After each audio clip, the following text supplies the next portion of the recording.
Hello, नमस्कार, आदाब, सत श्री अकाल, अस्सलाम वालेकुम। मैं हूं मोहम्मद अहमद काजमी, लेकर आया हूं आपका पसंदीदा कार्यक्रम आपके रूबरू। मीडिया स्टार वर्ल्ड की कोशिश होती है कि सब तरह से सब किस्म के लोगों का हर एक की ओपिनियन इसमें आए हमारे इस कार्यक्रम के जरिए, और हम खबरों के पीछे की खबर आप तक पहुंचाने की कोशिश करते हैं।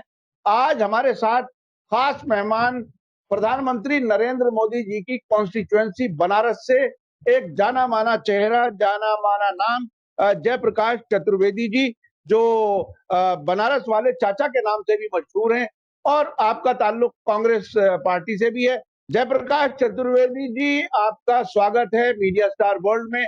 हम आपको अपने दर्शकों के सामने पहली बार मेहमान के तौर पर ला रहे हैं। आप ये बताइए कि आप बनारस से हैं, मोदी जी को आपने इलेक्ट करके दिल्ली भेजा, अब आपको कैसा महसूस हो रहा है? आखिर क्या बनारस वाले क्या महसूस कर रहे हैं? बनारस वालों का दुर्भाग्य था, जिस प्रकार से एक मदारी कचहरी में खेल वगैरह दिखा करके अब पढ़े लिखे बुद्धिजीवी वकीलों से 25 रुपया 50 रुपया जंतर उंतर बना करके, भालू के बाल की जंतर बना करके इससे ये रोग ठीक होगा, वो रोग ठीक होगा, उसी तरह से इन्होंने पूरे देश को जुमलेबाजी, बखैती और झूठे वादे करके, धोखाधड़ी करके देशवासियों का, किसानों का, श्रमिकों का, बेरोजगार नौजवानों का जो ये शोषण करने का कार्य किए हैं, ये बड़े शर्म की बात है और देशवासियों के लिए भी शर्म की बात है। और विश्व स्तर पे जो हमारे देश की छिछालेदर हो रही है, जिस देश को लोग विश्व गुरु बनाने की कल्पना किए हुए थे, हमारे देश में राष्ट्रपिता महात्मा गांधी हुए, पंडित जवाहरलाल नेहरू हुए, लाल बहादुर शास्त्री जी हुए, स्वर्गीय श्रीमती इंदिरा गांधी हुई, राजीव गांधी जी हुए, पंडित नरसिम्हा राव जी हुए, डॉक्टर मनमोहन सिंह जी हुए, बीच में अटल माननीय अटल बिहारी वाजपेयी जी भी हुए। और मैं उन अंधभक्तों को बधाई देता हूं कि आने वाले दिनों में जो मोदी मोदी की माला जपते फिर रहे हैं, आने वाले दिनों में उन्हीं की औलाद उनको जूते चप्पलों से पिटाई करेगी, करती हुई दिखाई देगी। कह रहे मूर्ख, तुमने हमारे भविष्य के साथ खिलवाड़ करने के लिए। और इस देश की जनता का दुर्भाग्य है। और ये भी कहावत है कि बोया पेड़ बबूल का तो आम कहां से हो। अगर बबूल की पेड़ लगाते हैं तो आम के फल की इच्छा बिल्कुल नहीं करनी चाहिए। कोरोना महामारी में आदमी साहब, धन्य हो कोरोना को, मैं धन्यवाद देता हूं। ये बेचारी आकर की हिंदुस्तान के शासनाध्यक्ष माननीय प्रधानमंत्री महोदय श्रीमान नरेंद्र दामोदर दास मोदी जी, उत्तर प्रदेश के माननीय मुख्यमंत्री योगी आदित्यनाथ, शिवराज सिंह चौहान जी, गुजरात मॉडल की पूरी पोल पुट्टी का एकदम कचड़ा कर दिया। जो कचड़ा था ना, वो कचड़ा ही साबित हो गया। और धन्य मनाता हूं कि हमारे देश की जो गोदी मीडिया है, चाहे वो अंजना ओम कश्यप हो, अरविंद गोस्वामी हो, और तिहाड़ी चौधरी है, क्या नाम है उसका, जो भी नाम हो, तिहाड़ी चौधरी के नाम दलाली में गया था जेल, चित्रा त्रिपाठी हैं, जी जी गोरखपुर की रहने वाली हैं, उनके और उनके पति के कारनामे तो पूरी दुनिया जानती है। और ये दीपक चौरसिया जो है, वो भी हरमपना का बिहार के नाम पर बदनुमा डब्बा हो गया है, और देश की पत्रकारिता जगत के नाम पर।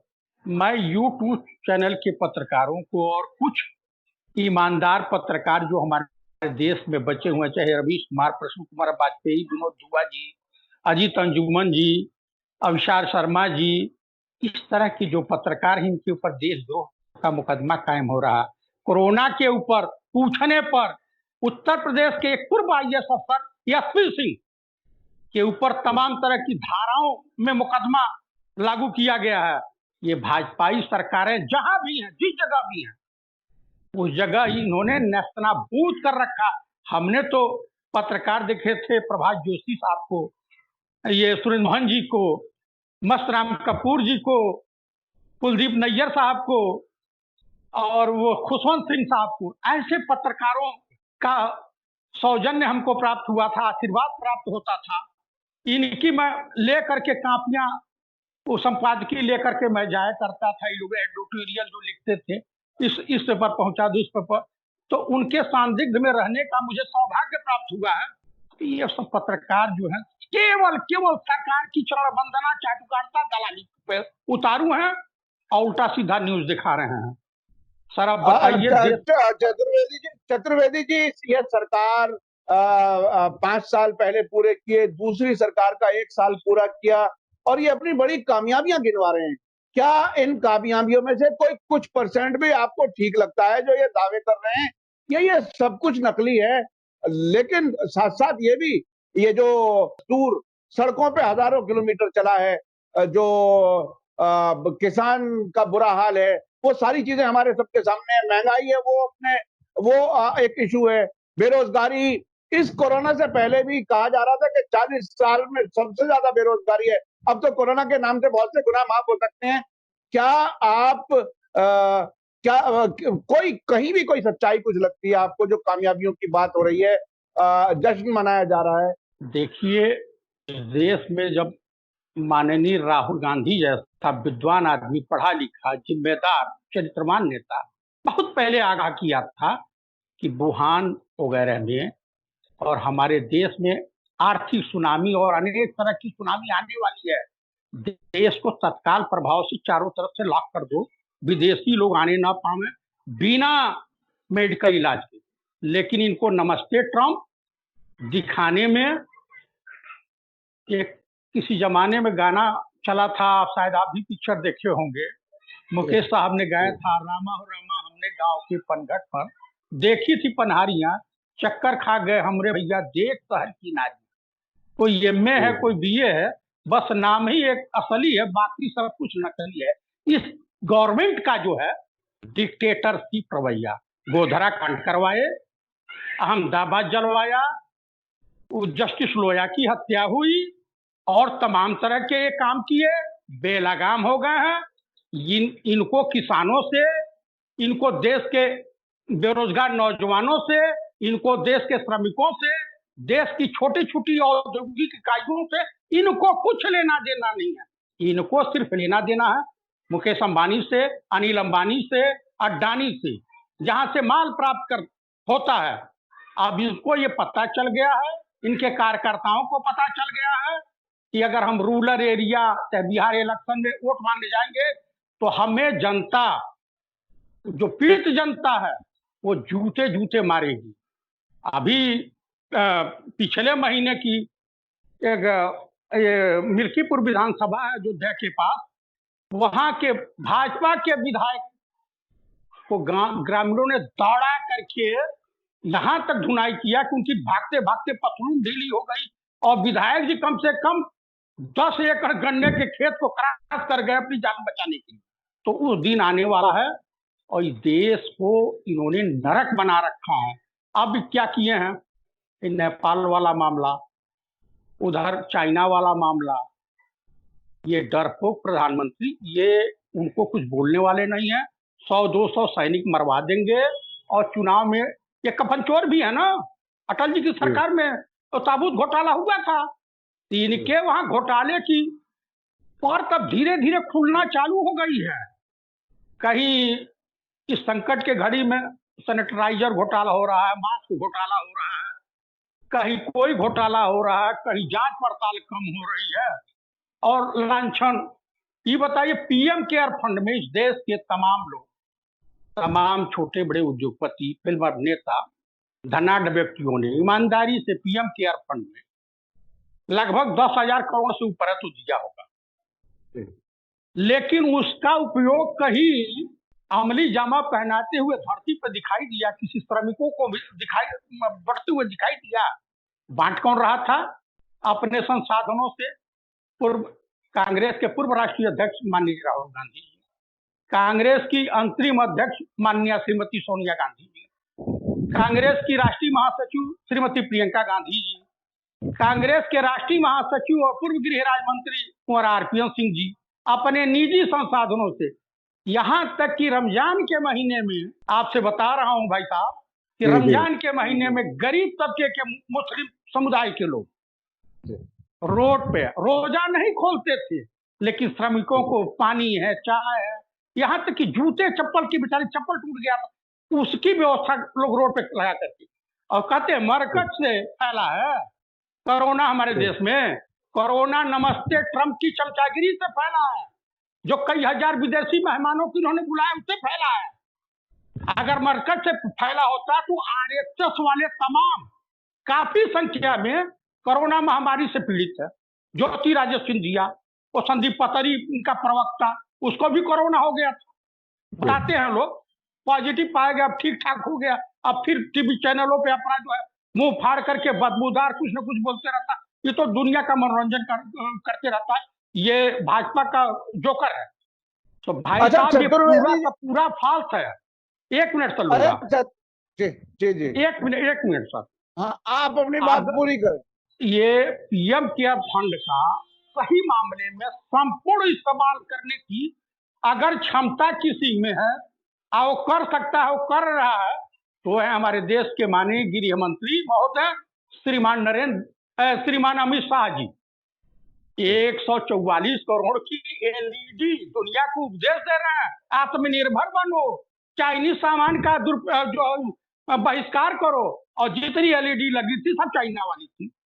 ये करें तो ठीक, हम करें तो ये हमको देशभक्ति का पाठ पढ़ाते हैं। जो कांग्रेसियों को वर्चुअल देशभक्ति का रैली पाठ उन्होंने, जो उन्होंने वर्चुअल रैली पढ़ाते की है बिहार में और उड़ीसा में जो की है, उसमें आप कह रहे हैं? हाँ हाँ जी, हाँ जी, अभी अच्छा दिल्ली में होने जा रहा है। जी जी, अब मैं जो सवाल करने वाला हूँ, ये आपने बीमारी तो बता दी, परेशानी बता दी, देश किस हालत में गुजर रहा है, इसका इलाज क्या है? इलाज के बारे में आप क्या बताएंगे? क्या क्या हो ताकि इस देश को संकट से निकाला जा सके? ये राजनीतिक संकट भी, आर्थिक संकट भी, सामाजिक संकट भी, सांप्रदायिकता का जो संकट है वो एक बहुत बड़ा संकट है। तो इस देश में नफरत की बुनियाद पर जो सियासत की जा रही है, जो सब लोग हम लोग महसूस कर रहे हैं, इससे कैसे निजात मिले? चूंकि देश तरक्की तभी कर सकता है जब सब लोग एक दूसरे से प्यार से मोहब्बत से रहें और देश को मिलकर के तरक्की कराएं। ये कैसे मुमकिन है कि लोग आपस में लड़ते रहें और देश तरक्की कर लेगा? इस बीमारी का इलाज क्या है? इस बीमारी का सबसे बड़ा इलाज तो इस सरकार के रहते हुए तो संभव नहीं। देश को 2013 वाली दशा में आने के लिए, 2014 वाली दशा में आने के लिए माननीय मनमोहन सिंह जैसा वित्त मंत्री हो और राहुल जी जैसा पढ़ा लिखा विद्वान, सोचने समझने की क्षमता रखने वाला, दूरदृष्टि रखने वाला व्यक्ति इस देश का शासनाध्यक्ष हो, प्रधानमंत्री हो। भाजपा सरकार में यह संभव नहीं है। ये दोनों गुजराती ठग हिंदुस्तान की अर्थव्यवस्था का दिवालिया, मतलब देश की आर्थिक अर्थव्यवस्था जो दिवालिया हो चुकी है, औपचारिक घोषणाएं बाकी हैं। इस सरकार में तो संभव नहीं है, मुझे नहीं लगता है। वैसे ईश्वर कोई नया कारनामा कर दे तो उस पर नहीं मैं कह सकता हूं, लेकिन संभव नहीं है।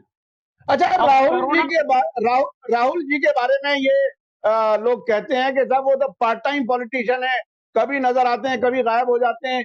किस तरह से प्रधानमंत्री का पद जो है वो कैसे संभालेंगे? ऐसा कुछ कहा जा रहा है कि वो फुल टाइम पॉलिटिक्स में भी फुल टाइम नहीं होते, कभी भी विदेश चले जाते हैं।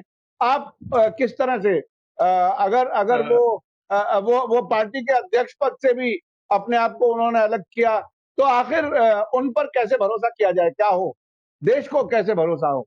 ये बिल्कुल एक साफ सवाल है सीधा। इस देश के उनके पिताजी प्राइम मिनिस्टर रहे जो पायलट अफसर थे, जी जी, उनके उनके बारे में भी तमाम तरह की, लेकिन संचार क्रांति के वो जन्मदाता हैं, पंचायती राज व्यवस्था के वो जन्मदाता हैं। तो ये अपने बाप की पच्चीनों पे देखिए, ऐसा है क्या है, ये संघी मानसिकता के लोग जो है अफवाह फैलाने में बहुत इंटरनेशनल ब्रांड के कलाकार। अरे महात्मा गांधी के हत्यारे हैं। नाथूराम गोडसे अपना खतना करवा करके और पहुंच गया था, हत्या किया। वो तो धन्य हो, वहां कुछ पुलिस के जवान थे, वो पहचान लिए, नहीं तो उस वक्त भी हिंदू मुस्लिम कराने के फिराक में थे। राहुल गांधी पढ़े लिखे, संवाद करवा लीजिए। राहुल जी सज्जन आदमी हैं, मैं उनको संत मानता हूं, और किसी के ऊपर आरोप प्रत्यारोप लगाना, अपना मुंह है कुछ भी बोल सकते हैं, लेकिन राहुल जी की हकीकत ये है। अच्छा ये बताइए कि ये तो तमाम विदेशी, विश्व का कोई ऐसा देश बचा होगा जिसका इन्होंने दौरा नहीं किया है? अगर बचा होगा तो इस बार कर लेंगे। इस महामारी में इनको डोनाल्ड ट्रंप वाली हवाई जहाज चाहिए घूमने के लिए, सैर करने के लिए। मालूम होता गुजरात से कमा के लाए पैसा। इनको अंडरग्राउंड पीएम हाउस चाहिए। वो पीएम हाउस सुरक्षित नहीं है क्या? जब देश आर्थिक संकट से गुजर रहा हो तो फिजूल खर्ची को रोक देना चाहिए। राहुल जी को बदनाम करने के लिए ये संघी मानसिकता तो तैयार है ही करे। उसके अलावा कांग्रेस में भी कुछ हैं जिनका नाम मैं लेना नहीं चाहता हूं। किसी की रिश्तेदारी, किसी के साले साहब भाजपा में मंत्री हैं, तो किसी का लड़का अड्डानी का पार्टनर है, संबंध हैं। अब आपको ही पता होगा कि मोदी साहब को मनमोहन सिंह जी ना दिए होते, लेकिन कांग्रेसी एक गुजरात के कद्दावर नेता ने माननीय मोदी को बचाया साहब। वो भी बीजेपी में, कांग्रेस में पड़ा हुआ है, कद्दावर नेता है। तो जब घर में ही विभीषण हो तो हमें दुश्मनों की जरूरत नहीं है। कांग्रेस को भाजपा की अम्मा, भाजपा का बाप भी नहीं हरा सकता। कांग्रेस को कांग्रेसी ही हराती है। ये आपने बहुत बड़ी बात कही। जरूरत तो इस बात की है कि कांग्रेस और दूसरे जो सेकुलर पार्टियां हैं शायद सब मिलकर के अगर कोई रास्ता बनाएं तो इस संकट से निकला जा सकता है, ऐसा बहुत से लोग कहते हैं। इसमें अगर कुछ और आपको कुछ बताना हो तो बताइए। सोशल मीडिया पे चूंकि बहुत लंबी बात नहीं हो सकती तो हमें इसे खत्म करना होगा। कोई खास मैसेज आप देना चाहें आखिर में जनता को और सभी धर्म के लोगों को, कैसे देश आगे बढ़े, ये आप बता दीजिए। मैं अपने देशवासियों को आपके चैनल के मार्फत अनुरोध, अपील, हाथ जोड़ के प्रार्थना करता हूं कि इन संघियों के बहकावे में मत आवें, हिंदू मुस्लिम का राग अल्पाना छोड़ दें, आपसी भाईचारे को कायम रखें, समाज में सद्भावना लाएं और गंगी जमुनी तहजीब को बरकरार रखें, एक दूसरे को यथासंभव मदद करें जैसे कोरोना काल में लोगों ने किया। लेकिन ये मुल्ला साधु संत जो है 90% दलाली के धंधे में घूम रहे हैं, चाहे वो आसाराम हो, राम रहीम हो। इसमें ब्राह्मणों की संख्या सबसे ज्यादा कम है। कुछ ब्राह्मण हैं जो चाटुकार टाइप के वर्णशंकर, वो भाजपा में घूम रहे हैं। अब रविशंकर प्रसाद जो है वो गांजा पी लेते हैं, क्या कर लेते हैं, ये अपने पिछले बयान जो है 2014 से के पहले वाला मनमोहन सिंह जी की सरकार का मोदी जी भूल जाते हैं, राजनाथ सिंह जी भी भूल जाते हैं और ये भी भूल जाते हैं।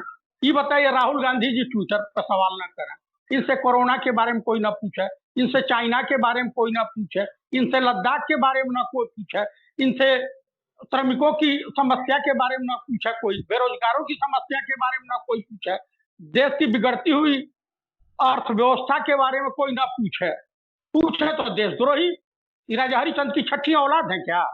आप भी बताइए। देश रहेगा तो हम सभी लोग रहेंगे। इसलिए मैं आपके चैनल पे बोल करके और आपके चैनल के देखने वाले तमाम आपके शुभचिंतकों को शुभकामनाओं सहित हार्दिक बधाई देता हूं। जय हिंद, जय भारत। बहुत बहुत शुक्रिया जनाब जयप्रकाश चतुर्वेदी जी, बनारस वाले चाचा जी। बहुत बहुत शुक्रिया, आपने मीडिया स्टार वर्ल्ड को वक्त दिया। मैं समझता हूं आपने पूरा मैसेज दे दिया, इसलिए मुझे क्लोजिंग कोई अलग से कुछ कहने की जरूरत नहीं है। इसी के साथ मुझे दीजिए इजाजत। धन्यवाद, शुक्रिया। जय भारत, जय हिंद।